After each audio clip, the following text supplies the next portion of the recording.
റസൂലുള്ളാഹി സ്വല്ലല്ലാഹു അലൈഹി വസല്ലം തങ്ങൾ രണ്ട് ഖബറിനരികിലൂടെ നടന്നുപോയി. ഫഖാല അമാ ഇന്നഹുമാ ലയുഅദ്ദബാൻ. പ്രവാചകൻ പറഞ്ഞു, ഈ രണ്ട് ഖബറാളികളും ശിക്ഷിക്കപ്പെട്ടുകൊണ്ടിരിക്കുകയാണ്. വമാ യുഅദ്ദബാനി ഫീ കബീർ. നിങ്ങൾ വലിയ തിന്മയായി കണക്കാക്കുന്ന പാപങ്ങൾക്കല്ല അവർ ശിക്ഷിക്കപ്പെട്ടുകൊണ്ടിരിക്കുന്നത്. അതൊരു വലിയ തിന്മയാണ്, എന്നാൽ നിങ്ങളുടെ അരികിൽ അത് നിസ്സാരമായ തിന്മയായിരിക്കും. അമ്മാ അഹദുഹുമ ഫക്കാന യംശി ബിൻ നമീമ. അതിലൊന്നാമത്തെ വ്യക്തി അയാൾ നമീമത്തുമായി നടന്നിരുന്ന വ്യക്തിയാണ്. നമീമത്ത് എന്ന് പറഞ്ഞാൽ ആളുകൾക്കിടയിൽ കുഴപ്പമുണ്ടാക്കുന്നതിന് വേണ്ടി പരസ്പരം സംസാരിക്കുന്നവർ. ഒരു കാര്യം കേൾക്കും, എന്നിട്ട് വേറൊരു ഭാഗത്ത് ചെന്നുകൊണ്ട് അയാൾ ഇന്നത് പറഞ്ഞു, ഇന്ന രൂപത്തിൽ സംസാരിച്ചെന്ന് മറ്റൊരാളോട് പറയും. അങ്ങനെ രണ്ടാളുകൾക്കിടയിൽ അല്ലെങ്കിൽ ആളുകൾക്കിടയിൽ കുഴപ്പമുണ്ടാക്കുന്നതിന് വേണ്ടി സംസാരിക്കുന്ന ആളുകൾ, അതാണ് നമീമത്ത് എന്ന് പറഞ്ഞാൽ. ആ നമീമത്തുമായി നടന്നിരുന്ന ഒരു വ്യക്തിയാണ് ഖബറിൽ ശിക്ഷ അനുഭവിച്ചു കൊണ്ടിരിക്കുന്ന ഒന്നാമത്തെ വ്യക്തി. വ അമ്മൽ ആഖറു, മറ്റൊരാൾ ഫകാന ലാ യസ്തതിറു മിൻ ബൗലിഹി, അവൻ മൂത്രമൊഴിക്കുന്ന സമയത്ത് മറ സ്വീകരിക്കാത്തവനായിരുന്നു. മറ്റൊരു റിപ്പോർട്ടിൽ മൂത്രമൊഴിച്ചതിൽ നിന്ന് ശരിയാം രൂപത്തിൽ ശുദ്ധി വരുത്താത്തവനായിരുന്നു എന്നും കാണുവാൻ സാധിക്കും. ഇന്ന് പലപ്പോഴും ജനങ്ങൾ നിസ്സാരമായി കാണുന്ന ഒരു വിഷയമാണത്. എന്നാൽ ഖബറിൽ പോലും ശിക്ഷിക്കപ്പെടുമെന്ന് റസൂലുള്ളാഹി സ്വല്ലല്ലാഹു അലൈഹി വസല്ലം താക്കീത് ചെയ്ത ഒരു പാപമാണത്. ഇസ്ലാം ശുദ്ധിയുടെ മതമാണ്. ഒരു മുസ്ലിമിനെ സംബന്ധിച്ചിടത്തോളം അവൻ ശുദ്ധിയുള്ളവനായിരിക്കണം. 5 നേരം നിസ്കരിക്കുന്ന ഒരു മുസ്ലിമിനെ സംബന്ധിച്ചിടത്തോളം അവൻ മലമൂത്ര വിസർജന സമയത്ത് വളരെയധികം ശ്രദ്ധ പുലർത്തേണ്ടതുണ്ട്. വസ്ത്രത്തിൽ നജസാകുന്ന, വസ്ത്രത്തിൽ മാലിന്യമാകുന്ന, പിന്നീട് ആ അവസ്ഥയിൽ വന്ന് നമസ്കരിക്കുന്ന ഒരു സാഹചര്യം ഒരു കാരണവശാലും നമ്മിലുണ്ടാകാൻ പാടുള്ളതല്ല. ഇന്ന് പലപ്പോഴും ആ വിഷയത്തിൽ ഒരു അശ്രദ്ധ സമൂഹത്തിൽ കാണുന്നുണ്ട്. പല ആളുകളും അവർ ധരിക്കുന്നത് തന്നെ നല്ല ടൈറ്റുള്ള വസ്ത്രമാണ്. എങ്ങനെയാണ് ആ രൂപത്തിലുള്ള വസ്ത്രം ധരിച്ചുകൊണ്ട് വസ്ത്രത്തിലേക്ക് മലമൂത്ര വിസർജനത്തിൻ്റെ മാലിന്യങ്ങളാകാതെ അത് കൃത്യമായി നിർവഹിക്കുവാൻ അവർക്ക് സാധിക്കുക? അതുപോലെ തന്നെ പല ബാത്റൂമുകളും, പല സ്ഥലങ്ങളിലെ ബാത്റൂമുകളും യഥാർത്ഥ രൂപത്തിൽ മറയില്ലാത്ത ബാത്റൂമുകളാണ്. അവിടെ ഒരാൾ മൂത്രമൊഴിക്കാൻ കയറിയാൽ പുറത്ത് നിന്ന് നോക്കുന്ന ഒരാൾക്ക് കൃത്യമായി അയാളെ കാണാനും ഒരുപക്ഷെ അയാളുടെ ഔറത്ത് പോലും കാണാൻ പറ്റുന്ന രൂപത്തിൽ, ആ രൂപത്തിൽ പോലും മറയില്ലാത്ത ബാത്റൂമുകൾ ഇന്ന് പല സ്ഥലങ്ങളിലും, നഊദു ബില്ലാഹ്, പല പള്ളികളിൽ പോലും ആ രൂപത്തിലുള്ള ബാത്റൂമുകളാണ്. വലിയ കോടികൾ മുടക്കി പള്ളികൾ ഉണ്ടാക്കും, വലിയ വലിയ സജ്ജീകരണങ്ങൾ ആ പള്ളികളിൽ ഏർപ്പെടുത്തും. എന്നാൽ അവിടുത്തെ ബാത്റൂമാകട്ടെ അതൊരു ചെറിയ തട്ടിക്കൂട്ടി, ഒരു മറ പോലുമില്ലാതെ, ഉളു എടുക്കുന്ന സ്ഥലത്ത് നിന്ന് ബാത്റൂമിലേക്ക് നോക്കിയാൽ അവിടെ മൂത്രമൊഴിക്കുന്ന മനുഷ്യൻ്റെ ഔറത്ത് പോലും കാണാൻ പറ്റുന്ന രൂപത്തിൽ മറയില്ലാതെ ഉണ്ടാക്കുന്ന ബാത്റൂമുകൾ. വളരെ ഗൗരവത്തിൽ അത്തരത്തിലുള്ള വിഷയങ്ങൾ നമ്മൾ നോക്കിക്കാണേണ്ടതുണ്ട്. ഖബറിൽ അവർ ശിക്ഷിക്കപ്പെടുമെന്ന് റസൂലുള്ളാഹി സ്വല്ലല്ലാഹു അലൈഹി വസല്ലം തങ്ങൾ പഠിപ്പിക്കുകയാണ്. രണ്ടാമതൊരു കാരണം കടമാണ്. കടം നിസ്സാരമായ കാര്യമല്ല. മഹാനായ സഅദ് ഇബ്നു അത്വൽ റളിയല്ലാഹു അൻഹു അദ്ദേഹം പറയുന്നുണ്ട്, പ്രവാചകൻ്റെ അരികിലേക്ക് വന്നുകൊണ്ട് അദ്ദേഹം പറയുകയാണ്, ഇന്ന അഖാക മുഹ്തബസുൻ ബിദൈനിഹി ഫഖ്ലി അൻഹു. റസൂൽ സ്വല്ലല്ലാഹു അലൈഹി വസല്ലം അയാളോട് പറഞ്ഞതാണത്. നിൻ്റെ സഹോദരൻ കടക്കാരനാണ്, അതുകൊണ്ട് തന്നെ നീ അവൻ്റെ കടം കൊടുത്തു വീട്ടണം. ഇതെപ്പോഴാണ് റസൂലുള്ളാഹി അദ്ദേഹത്തോട് പറയുന്നത്? അദ്ദേഹത്തിൻ്റെ സഹോദരൻ മരണപ്പെട്ടു. സഅദ് ഇബ്നു അത്വൽ റളിയല്ലാഹു അൻഹുവിൻ്റെ സഹോദരൻ 300 ദിർഹം ബാക്കിയാക്കിയാണ് അദ്ദേഹം മരണപ്പെട്ടു പോയത്. അദ്ദേഹത്തിന് 2 മക്കളാണ്. അപ്പോൾ സഅദ് ഇബ്നു അത്വൽ റളിയല്ലാഹു അൻഹു പ്രവാചകനോട് ഒന്ന് പറയുകയാണ്, റസൂലേ, എൻ്റെ സഹോദരൻ മരണപ്പെട്ടിട്ടുണ്ട്, 300 ദിർഹം ബാക്കിയുണ്ട്, അത് ആ മക്കൾക്ക് ഞാൻ വീതിച്ചു കൊടുക്കട്ടെ? റസൂലുള്ളാഹി സ്വല്ലല്ലാഹു അലൈഹി വസല്ലം മറുപടി, ഇന്ന അഖാക മുഹ്തബസുൻ ബിദൈനിഹി, നിൻ്റെ സഹോദരൻ കടം കൊണ്ട് അയാൾ തടയപ്പെട്ടിരിക്കുകയാണ്. അഥവാ ഖബറിൽ സ്വർഗത്തിലേക്കുള്ള പ്രവേശനം അല്ലെങ്കിൽ ഖബറിൽ ലഭിക്കാനിരിക്കുന്ന സ്വർഗീയ സുഖാനുഗ്രഹങ്ങൾ അയാൾക്ക് തടയപ്പെട്ടിരിക്കുകയാണ്. എന്താണ് കാരണം? ദുനിയാവിൽ ചില കടങ്ങൾ അയാൾക്ക് ബാക്കിയുണ്ട്. ഫഖ്ലി അൻഹു, അതുകൊണ്ട് നീ ആ കടം വീട്ടുക എന്ന് റസൂലുള്ളാഹി സ്വല്ലല്ലാഹു അലൈഹി വസല്ലം ആ സ്വഹാബിയോട് പറയുകയാണ്. അവിടെ കുടുംബത്തിന് ആ സമ്പത്ത് വീതിച്ചു കൊടുക്കുകയല്ല വേണ്ടത്, ആദ്യം കടം വീട്ടണം. മരിച്ച വ്യക്തിക്ക് എന്തെങ്കിലും കടബാധ്യത ബാക്കിയുണ്ട് എങ്കിൽ അയാളുടെ സമ്പത്തിൽ നിന്ന് ആദ്യം ആ കടം വീട്ടണം. അതിനുശേഷമാണ് അനന്തരാവകാശികൾക്ക് അത് വീതിച്ചു കൊടുക്കേണ്ടത്. അല്ല എങ്കിൽ ഖബറിൽ സ്വർഗീയ അനുഗ്രഹങ്ങൾ പോലും അതുപോലെ സ്വർഗപ്രവേശനം പോലും അയാൾക്ക് തടയപ്പെടുമെന്ന് റസൂലുള്ളാഹി സ്വല്ലല്ലാഹു അലൈഹി വസല്ലം പഠിപ്പിക്കുമ്പോൾ പ്രിയമുള്ളവരെ, അതൊരൽപ്പം ഗൗരവമുള്ള വിഷയമാണ്. അദ്ദേഹം ആ കടമെല്ലാം കൊടുത്തു വീട്ടി. എന്നിട്ട് പ്രവാചകനോട് വന്ന് പറയുകയാണ്, ഖദ് അദ്ദൈതു അൻഹു ഇല്ലാ ദീനാറൈൻ. റസൂൽ, അദ്ദേഹത്തിൻ്റെ കടം മുഴുവൻ ഞാൻ വീട്ടിയിട്ടുണ്ട്, 2 ദീനാറ് മാത്രമാണ് ഇനി ബാക്കിയുള്ളത്. അതൊരു സ്ത്രീക്ക് നൽകാനുള്ളതാണ്.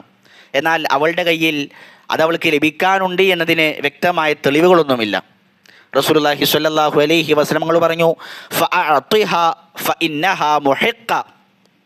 നീ അത് അവൾക്ക് നൽകിയേക്ക്, അവൾ സത്യസന്ധതയുള്ളവളാണ്. അതുകൊണ്ട് ആ കടം നീ അവൾക്ക് കൊടുത്തു വീട്ടിയേക്ക് എന്ന് റസൂലുള്ളാഹി സ്വല്ലല്ലാഹു അലൈഹി വസല്ലം അദ്ദേഹത്തോട് പറയുകയാണ്. മറ്റൊരിക്കൽ പ്രവാചകൻ്റെ അരികിലേക്ക് ഒരു മയ്യത്ത് കൊണ്ടുവന്നു. പ്രവാചകൻ സ്വല്ലല്ലാഹു അലൈഹി വസല്ലം ചോദിച്ചു, അലൈഹി ദൈൻ, ഇയാൾക്ക് എന്തെങ്കിലും കടമുണ്ടോ?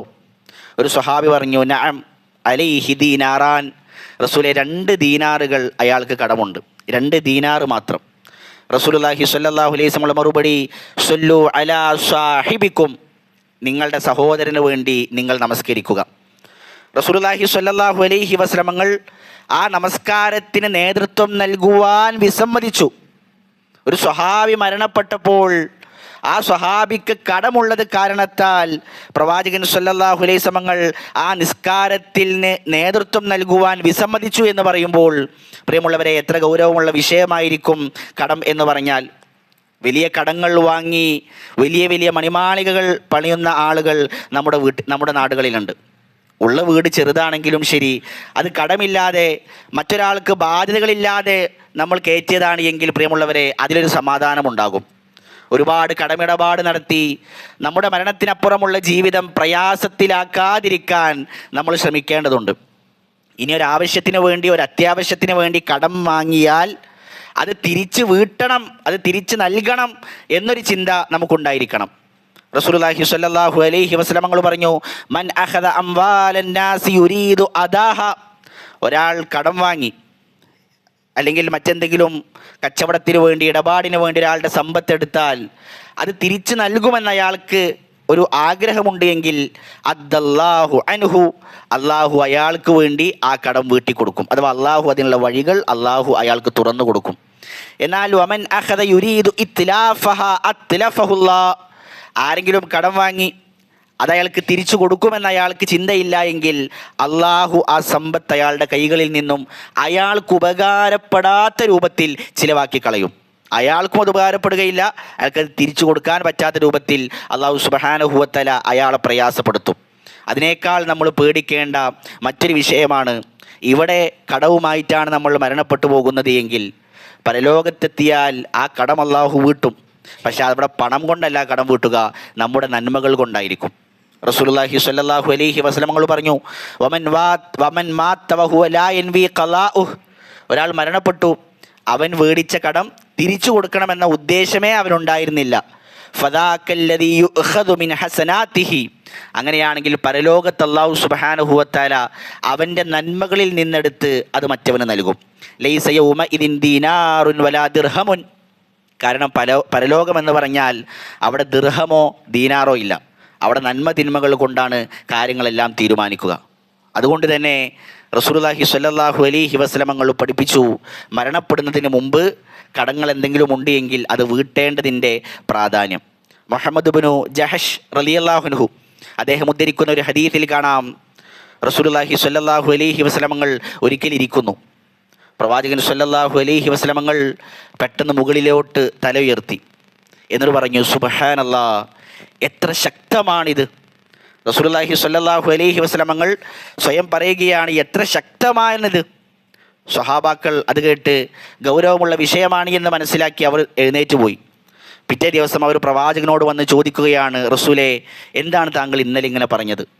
റസൂലുള്ളാഹി സ്വല്ലല്ലാഹു അലൈഹി വസല്ലം പറഞ്ഞു, വല്ലദീ നഫ്സീ ബിയദി, എൻ്റെ ആത്മാവ് ആരുടെ കൈകളിലാണോ ആ അള്ളാഹു തന്നെ സത്യം. ഒരാൾ അള്ളാഹുവിൻ്റെ മാർഗത്തിൽ ഷഹീദാവുകയും പിന്നീട് അയാൾ ഉയർത്തെഴുന്നേൽക്കുകയും ചെയ്തു. ആ മനുഷ്യൻ അള്ളാഹുവിൻ്റെ മാർഗത്തിൽ രണ്ടാമതും ഷഹീദാകുന്നു, വീണ്ടും ഉയർത്തെഴുന്നേൽക്കുന്നു. ആ മനുഷ്യൻ അള്ളാഹുവിൻ്റെ മാർഗത്തിൽ മൂന്നാമതും ഷഹീദാകുന്നു, വീണ്ടും ഉയർത്തെഴുന്നേൽക്കുന്നു. 3 തവണ അള്ളാഹുവിൻ്റെ മാർഗത്തിൽ ഷഹീദായ ഒരു വ്യക്തി. എന്നാൽ ആ മനുഷ്യന് കടമുണ്ടായിരുന്നു. അങ്ങനെയാണ് എങ്കിൽ ആ കടം കൊടുത്ത് വീടുന്നത് വരെ അയാൾ സ്വർഗത്തിലേക്ക് പ്രവേശിക്കുകയില്ല എന്ന് റസൂലുള്ളാഹി സ്വല്ലല്ലാഹു അലൈഹി വസല്ലം പറയുമ്പോൾ പ്രിയമുള്ളവരെ, എത്ര ഗൗരവമുള്ള വിഷയമാണത്. അതുകൊണ്ട് തന്നെ സ്വർഗപ്രവേശനം തടയപ്പെടുന്ന, സ്വർഗീയ സുഖാനുഗ്രഹങ്ങൾ ഖബറിൽ പോലും തടയപ്പെടുന്ന കടത്തെ വളരെ ഗൗരവത്തിൽ നമ്മൾ നോക്കിക്കാണേണ്ടതുണ്ട്. ഇന്ന് വളരെ ലാഘവത്തോടു കൂടിയാണ് ആളുകൾ ആ വിഷയം നോക്കിക്കാണുന്നത്. പണം കിട്ടാൻ വേണ്ടി എന്ത് കളവും പറയുന്ന ആളുകൾ. ഇതാ എൻ്റെ അക്കൗണ്ടിൽ ഒരുപാട് പൈസ ഉണ്ട്, പക്ഷേ അയക്കാൻ കഴിയണില്ല, ജിപ്പോൾ കുറച്ച് പൈസ തായോ, നാളെ രാവിലെ തന്നെ ഞാൻ എനിക്ക് തിരിച്ച് വീട്ടിലേക്ക് എത്തിച്ചേരാമെന്നാണ്. പിന്നെ അത് ദിവസങ്ങളായി, അത് മാസങ്ങളായി, അത് വർഷങ്ങളായി. പിന്നെ ആ പൈസനെ കുറിച്ച് ഒരു അഡ്രസ്സും ഇല്ലാത്ത അവസ്ഥയാണ്. പിന്നീട് ആ പണം തന്ന് സഹായിച്ചവൻ പ്രയാസപ്പെടുന്ന ഒരവസ്ഥയിലേക്ക് അത് മാറുന്നു. ഇന്ന് കിട്ടും നാളെ കിട്ടുമെന്ന് കരുതി ആ സാധു എന്തോ ഒരാവശ്യത്തിന് വേണ്ടി മാറ്റിവെച്ച പണമായിരുന്നു. അയാൾ അതും പ്രതീക്ഷിച്ച് ദിവസങ്ങളോളം, മാസങ്ങളോളം, വർഷങ്ങളോളം ഇരിക്കുന്ന ഒരവസ്ഥയാണ്. പിന്നീട് ആ കടം നൽകിയത് ഒരപരാധമായി എന്ന് തോന്നുന്ന രൂപത്തിൽ, കടം ആർക്കാണോ നൽകിയത് അയാളുടെ പിറകെ നടന്നുകൊണ്ടിരിക്കുന്ന, അയാളുടെ പിറകെ അഭിമാനം പോലും നഷ്ടപ്പെടുന്ന രൂപത്തിൽ അതിനുവേണ്ടി ചോദിച്ചു കൊണ്ടിരിക്കുന്ന ഒരവസ്ഥയിലേക്ക് പിന്നീട് മാറുകയാണ്. മാറി മാറി കളവുകൾ പറയുന്നു. ഒരാളുടെ അരികിൽ നിന്ന് മേടിക്കും, ഇന്നയാൾക്ക് കൊടുക്കും, മറ്റാളുടെ അരികിൽ നിന്ന് മേടിക്കും, ഇന്നയാൾക്ക് കൊടുക്കും. ആ രൂപത്തിൽ അയാൾ അങ്ങനെ പ്രയാസപ്പെട്ടുകൊണ്ടിരിക്കുന്ന ഒരവസ്ഥ. പ്രിയമുള്ളവരെ, ആവശ്യമില്ലാത്ത ആഗ്രഹങ്ങൾ, ആവശ്യമില്ലാത്ത കൊതി, ഇതാണ് ഒരു പക്ഷേ മനുഷ്യനെ കടത്തിലേക്ക് പലപ്പോഴും എത്തിക്കുന്നത്. നമുക്കുള്ളത് ചെറിയ സൗകര്യങ്ങളാണെങ്കിലും ശരി, ആ സൗകര്യങ്ങളിൽ തൃപ്തിപ്പെടുവാൻ, അള്ളാഹു നൽകിയ ആ അനുഗ്രഹങ്ങളിൽ തൃപ്തിപ്പെടുവാൻ നമുക്ക് സാധിക്കേണ്ടതുണ്ട്. നമ്മുടെ സാമ്പത്തികാവസ്ഥ കണ്ടുകൊണ്ടാണ് നമ്മൾ സ്വപ്നം കാണേണ്ടത്. മറ്റവൻ്റെ സാലറിയും അപ്പുറത്തെ വീട്ടിലുള്ളവൻ്റെ സുഖാനുഗ്രഹങ്ങളും കണ്ടുകൊണ്ടല്ല നമ്മുടെ മക്കളുടെ വസ്ത്രങ്ങൾ, നമ്മുടെ വീട്, നമ്മുടെ വാഹനം, നമ്മുടെ കച്ചവടം ഇത് നമ്മൾ തയ്യാറാക്കേണ്ടത്. നമ്മുടെ സാമ്പത്തികാവസ്ഥ മനസ്സിലാക്കി അതിനനുസരിച്ച് സ്വപ്നം കാണുവാൻ നമുക്ക് സാധിക്കേണ്ടതുണ്ട്. അതുപോലെ തന്നെ മൂന്നാമതായി കൊണ്ട് ഖബറിൽ ശിക്ഷിക്കപ്പെടുന്ന കാര്യമാണ് ഗീബത്ത്. മറ്റുള്ളവൻ്റെ അഭിമാനത്തിന് ക്ഷതം വരുത്തുന്ന രൂപത്തിൽ മറ്റുള്ളവനെക്കുറിച്ച് അവന് ഇഷ്ടമില്ലാത്ത കാര്യങ്ങൾ സംസാരിക്കൽ. ഹദീസിൽ കാണാം, റസൂലുള്ളാഹി സ്വല്ലല്ലാഹു അലൈഹി വസല്ലം പറയുകയാണ്, ലമാ ഉരിജബി മറർതു ബിഖൗമിൻ ലഹും അൽഫാറും മിൻ നുഹാസ്. മിഅ്റാജിൻ്റെ യാത്രയിൽ പ്രവാചകൻ ഒരു ജനതയുടെ അരികിലൂടെ നടന്നുപോയി. അവരുടെ പ്രത്യേകത, ചെമ്പിൻ്റെ കൂർത്ത നഖങ്ങൾ അവർക്കുണ്ടായിരുന്നു. യഹ്മിഷൂന വുജൂഹഹും വസുദൂറഹും. ആ നഖങ്ങൾ കൊണ്ട് അവരുടെ മുഖവും അവരുടെ ഹൃദയവും അവർ പിച്ചി ചീന്തുകയാണ്. റസൂലുള്ളാഹി സ്വല്ലല്ലാഹു അലൈഹി വസല്ലം ചോദിച്ചു ജിബ്രീലിനോട്, ഇതാരാണ് ജിബ്രീൽ? ജിബ്രീൽ അലൈഹി സ്വലാത്തു വസ്സലാം പറഞ്ഞു, ഹഉലാഇ യഅകുലൂന ലുഹൂമൻ നാസ് വയഖഉ ഫീ അഅറാദിഹിം. അവർ ജനങ്ങളുടെ ഇറച്ചി തിന്നിരുന്നവരാണ്, ജനങ്ങളുടെ അഭിമാനത്തിന് ക്ഷതം വരുത്തിയിരുന്നവരാണ്. അഥവാ ജനങ്ങളെക്കുറിച്ച് ഗീബത്ത് പറഞ്ഞിരുന്നവരാണ് എന്നർത്ഥം. എന്താണ് ഗീബത്ത് എന്ന് പറഞ്ഞാൽ? ദിക്റുക അഖാക ബിമാ യക്റഹു. തൻ്റെ സഹോദരൻ വെറുക്കുന്ന കാര്യം അവനെക്കുറിച്ച് പറയലാണ് ഗീബത്ത് എന്ന് പറഞ്ഞാൽ. പല ആളുകളും മറ്റൊരാളെക്കുറിച്ച് ഇങ്ങനെ മോശപ്പെട്ടത് പറയാൻ തുടങ്ങും. ഇത് അങ്ങനെ പറയല്ലേ, ആ രൂപത്തിൽ സംസാരിക്കല്ലേ, അല്ലെങ്കിൽ ഞാൻ എൻ്റെ കണ്ണുകൊണ്ട് കണ്ടതാ പറയണത്, ഞാൻ എൻ്റെ കാതുകൊണ്ട് കേട്ടതാ പറയണത്, ഇല്ലാത്തത് ഉണ്ടാക്കി പറയല്ല. റസൂലുള്ളാഹി സ്വല്ലല്ലാഹു അലൈഹി വസല്ലം പഠിപ്പിച്ചത് അങ്ങനെ ഒരു സഹോദരനിൽ ഉള്ള കാര്യം പറയലാണ് ഗീബത്ത്. ഇല്ലാത്തതാണെങ്കിൽ ഫഖദ് ബഹത്തഹു, അത് കളവല്ലേ. ഉള്ളത് അവന് ഇഷ്ടമില്ലാത്തത് പറയലാണ് ഗീബത്ത് എങ്കിൽ, പ്രിയമുള്ളവരെ, മറ്റുള്ളവർക്ക് ഇഷ്ടമില്ലാത്ത കാര്യങ്ങൾ നമ്മൾ സംസാരിക്കുന്നുണ്ട് എങ്കിൽ അത് വളരെ ഗൗരവത്തിൽ ഖബറിൽ ശിക്ഷിക്കപ്പെടുന്നതാണ് എന്ന് നമ്മൾ തിരിച്ചറിയേണ്ടതുണ്ട്. നാലാമതായി കൊണ്ട് റസൂലുള്ളാഹി സ്വല്ലല്ലാഹു അലൈഹി വസല്ലം കണ്ട ഒരു ശിക്ഷ, ഫഅതൈന അലാ നഹരിൻ അഹ്മറ മിസ്ലിദ്ദം. റസൂലുള്ളാഹി ഒരു പുഴ കാണുകയാണ്, ചോര പോലെ ചുവന്ന നിറത്തിൽ വെള്ളമുള്ള ഒരു പുഴ. ആ പുഴയിൽ ഒരു മനുഷ്യൻ നീന്തിക്കൊണ്ടിരിക്കുന്നുണ്ട്. അയാൾ നീന്തി നീന്തി കരയിലേക്ക് എത്താനാകുമ്പോഴേക്ക് മലക്കുകൾ കല്ലെടുത്ത് അയാളുടെ വായിലേക്ക് എറിയും.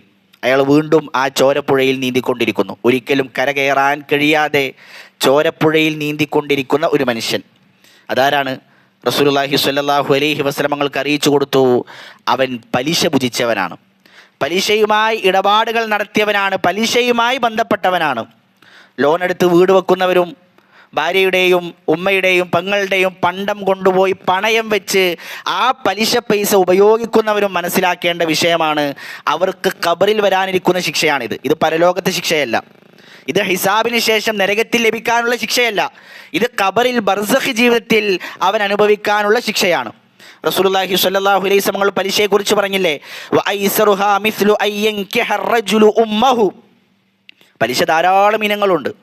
അതിൽ ഏറ്റവും ചെറുത് എന്ന് പറഞ്ഞാൽ ഒരാൾ തൻ്റെ ഉമ്മയെ വിവാഹം കഴിക്കുന്നതിന് തുല്യമാണ്. ഒരാൾ തൻ്റെ ഉമ്മയെ വിവാഹം കഴിക്കുന്നതിന് തുല്യമാണ്. നഅൂദുബില്ലാ, നമുക്ക് ആലോചിക്കാൻ പോലും കഴിയാത്തൊരു കാര്യമാണ്. എന്നാൽ പലിശയുമായി ബന്ധപ്പെടുന്നവൻ അതാണ് ചെയ്തുകൊണ്ടിരിക്കുന്നത് എന്ന് റസൂലുള്ളാഹി സ്വല്ലല്ലാഹു അലൈഹി വസല്ലം പറയുമ്പോൾ പ്രിയമുള്ളവരെ വളരെ ഗൗരവത്തിൽ ആ വിഷയം നമ്മൾ നോക്കിക്കാണേണ്ടതുണ്ട്. അതുപോലെ തന്നെ മറ്റൊരു ശിക്ഷ റസൂലുള്ളാഹി സ്വല്ലല്ലാഹു അലൈഹി വസല്ലം കണ്ടത്, ഒരു മനുഷ്യൻ മുസ്തൽഖിൻ ലിഖഫാഹു, തൻ്റെ പിരടി വെച്ച് അയാൾ കിടക്കുകയാണ്. അയാളുടെ അരികിൽ മറ്റൊരു മനുഷ്യനുണ്ട്, ബികല്ലൂബിൻ മിൻ ഹദീദ്, ഇരുമ്പിൻ്റെ ഒരു കൊളുത്തുകൊണ്ട് അയാളുടെ അരികിൽ മറ്റൊരാൾ നിൽക്കുന്നുണ്ട്. അയാൾ ഈ കിടക്കുന്ന മനുഷ്യൻ്റെ കണ്ണ് മുതൽ മൂക്ക് മുതൽ അയാളുടെ വായ മുതൽ പിരടി വരെ കൊളുത്തി വലിച്ചു കൊണ്ടിരിക്കുകയാണ്. ഒരു ഭാഗം അങ്ങനെ കൊളുത്തി വലിക്കും, ആ കവിൾത്തടം കീറി മുറിഞ്ഞാൽ അപ്പുറത്തെ ഭാഗം അതുപോലെ ചെയ്യും. വീണ്ടും ഇത് ആവർത്തിച്ചു കൊണ്ടിരിക്കും. ഇതാരാണ്? റസൂലുള്ളാഹി സ്വല്ലല്ലാഹു അലൈഹി വസല്ലം പറഞ്ഞു കൊടുത്തു, അതൊരു മനുഷ്യനാണ്. യഗ്ദൂ മിൻ ബൈതിഹി, അവൻ അവൻ്റെ വീട്ടിൽ നിന്നും രാവിലെ ഇറങ്ങും. ഫയക്ദിബുൽ കദ്ബത, എന്നിട്ടൊരു കളവ് പറയും.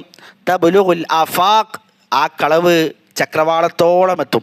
അഥവാ അത് പരന്ന് അത് നാടുകളിൽ മുഴുവൻ വ്യാപിക്കുന്ന ഒരവസ്ഥ. ഇന്ന് സോഷ്യൽ മീഡിയ ഉപയോഗിക്കുന്നവരാണ് നാം എല്ലാവരും. വളരെ ഗൗരവത്തിൽ അത്തരത്തിലുള്ള വിഷയങ്ങൾ നമ്മൾ നോക്കിക്കാണണം. നമ്മൾ അയക്കുന്ന ഒരു മെസ്സേജ് അത് തെറ്റായ മെസ്സേജാണ് എങ്കിൽ, അതൊരു കളവിൻ്റെ പ്രചരണമാണ് എങ്കിൽ, ആ മെസ്സേജ് അങ്ങനെ ഫോർവേഡ് ചെയ്ത് അത് ഗ്രൂപ്പുകളിലൂടെ അത് ഷെയർ ചെയ്യപ്പെട്ട് ആയിരങ്ങളിലേക്ക് എത്തുകയാണ്. അതിന് തുടക്കക്കാരൻ നമ്മളാണ് എങ്കിൽ പ്രിയമുള്ളവരെ വളരെ ഗൗരവത്തിൽ നമ്മളത് കാണണം. ഒരു കളവ് അയക്കുക മാത്രമല്ല കളവ്, ഒരു കളവാണ് എന്ന് ഉറപ്പുള്ളത് നമ്മൾ അയച്ചു കൊടുക്കൽ മാത്രമല്ല കളവ്.